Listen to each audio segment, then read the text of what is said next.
Hello and welcome to another video of this course. This is module 4. We're going to be looking at land and soil pollution. We're going to look at types of land and soil pollutants. We're going to look at the causes or sources of land and soil pollution.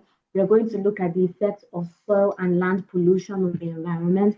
And we're also going to look at how we can control and prevent soil and land pollution. So let's get right into it. What is land pollution? Land pollution is a form of environmental contamination that encompasses the degradation of land quality due to introduction of harmful substances. Land pollution is the contamination of land by solid or liquid waste materials, including garbage, chemicals, and toxic substances. What is soil pollution? Soil pollution specifically refers to the degradation of soil quality due to the presence of pollutants, including chemicals, heavy metals, and organic contaminants. Soil pollution is a specific type of land pollution, and it involves the presence of chemicals or substances in the soil at concentrations higher than normal, leading to adverse effects on organisms. What are some of the causes of land pollution? There are many causes of land pollution, but the main contributors include litter, waste, urbanization, construction, mining, extraction, and agricultural activities. So let's see how these different issues lead to increased land pollution. Number one, litter and waste.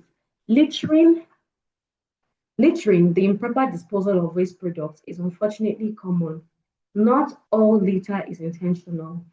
Illegal dumping also contributes to land pollution. Oftentimes, people dump waste illegally in places such as forests, open fields, and ditches rather than in approved dumping areas. Common types of illegally dumped waste include asbestos waste, cars, and waste that can be reused or recycled. Another is urbanization and construction. Large quantities of people living close together, producing trash and littering in a dense area does inevitably lead to land pollution. To accommodate increasing population, construction activities also occur, which results in large waste materials such as metal, plastic, wood, and bricks. Another cause is mining and extraction. Mining is the extraction of minerals and other geological materials from the ground, which are then used for a wide range of purposes, including but not limited to producing gasoline for automobiles, generating electricity, and selling materials such as gold and silver. These extraction methods deplete the earth of its natural resources and causes damage and land pollution in its wake. Another cause is agriculture. Agriculture is foundational for both everyday life as well as the economy as a whole. It, however, can have profound effects on the planet. Agricultural pollution occurs when contamination created as a byproduct of raising livestock and growing food crops is released into the environment, and the contamination is vast. Major contributions to agricultural related land pollution include runoff from pesticides, herbicides, fertilizers, and animal waste. Let's look at types of land and soil pollution. We have chemical pollution, and this consists of heavy metals, which are substances like lead, mercury, and they can contaminate the soil through industrial discharge, mining activities, and improper waste disposal. We have pesticides and herbicides. The overuse of these or improper application can lead to soil contamination and harmful ecosystems. We have industrial waste. Improper disposal of industrial byproducts can release a variety of toxic chemicals into the soil, including hydrocarbons and dioxins. We have petroleum hydrocarbons, and leaks from underground storage tank oil spills and industry activity can contaminate soil with these organic chemicals. We also have acid rain caused by atmospheric pollution. It can lower the soil pH and leach nutrients, impacting soil fertility and plant growth. Leaks from nuclear facilities mining activities, or improper disposal of radioactive waste can contaminate soil. We have organic pollutants such as polycyclic aromatic hydrocarbons, also known as PHA, from various sources like coke production and automobile emissions. Another category is physical pollution, includes soil erosion, which is the removal of the topsoil layer by wind or water, leading to decreased fertility and reduced land production. We also have reduced porosity and permeability of the soil due to heavy machinery or other factors hindering root growth and water infiltration. We also have solid waste accumulation.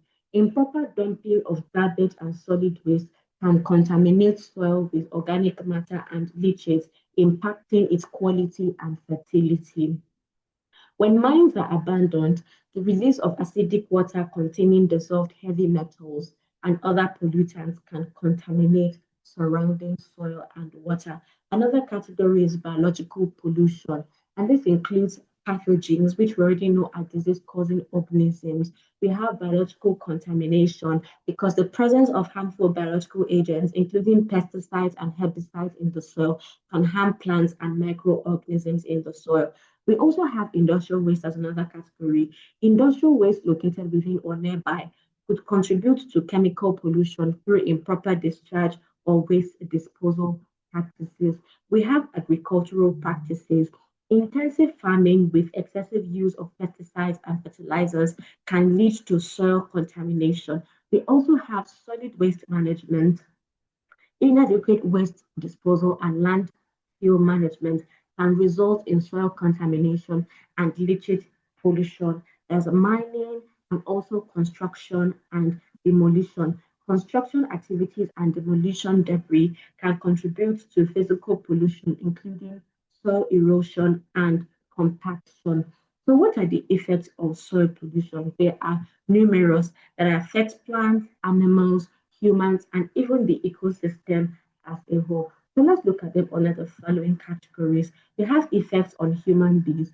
The short-term effects of human exposure to polluted soil include headaches, nausea and vomiting, coughing, pain in the chest, wheezing, irritation of the skin and eyes, fatigue, and weakness. A variety of long-term ailments have been linked to soil pollution, and some of these diseases are depression of the CNS of the central nervous systems, damage to vital organs such as the kidney and liver, and higher risk of developing cancer. What are the effects on plants and animals? Right? Soils contaminated with inorganic aluminum can prove toxic to plants. Also, this type of pollution often increases the salinity of the soil, making it inhospitable for growth and plant life. Plants that are grown in polluted soil may accumulate high concentrations of soil pollutants through a process known as bioaccumulation. And when this type of plants are consumed by herbivores, all the accumulated pollutants are passed up the food chain, and this can result in the loss or extinction of many desirable animal species. Let's look at the effect on the ecosystem. So the volatile contaminants in the soil can be carried away into the atmosphere by wind or can seep into the underground water reserves. Soil pollution can be a direct contributor to air and water pollution. It can also contribute to acid rain. Acidic soils are inhospitable to several microorganisms that improve soil texture and help in decomposition of organic matter. And thus, the negative effect of soil pollution also impacts soil quality and texture. So let's look at prevention of soil pollution. These are the different ways that we can prevent soil pollution. We have excavation and subsequent transportation of polluted soils to remote uninhabited locations, extraction of pollutants via thermal remediation. The temperature is raised in order to force the contaminants into the vapor phase, after which they can be collected through vapor extraction. We also have bioremediation or phytoremediation, which involves the use of microorganisms and plants for decontamination of soil. Microremediation involves the use of fungi for the accumulation of heavy metal contaminants. Now let's look at the effects of land pollution.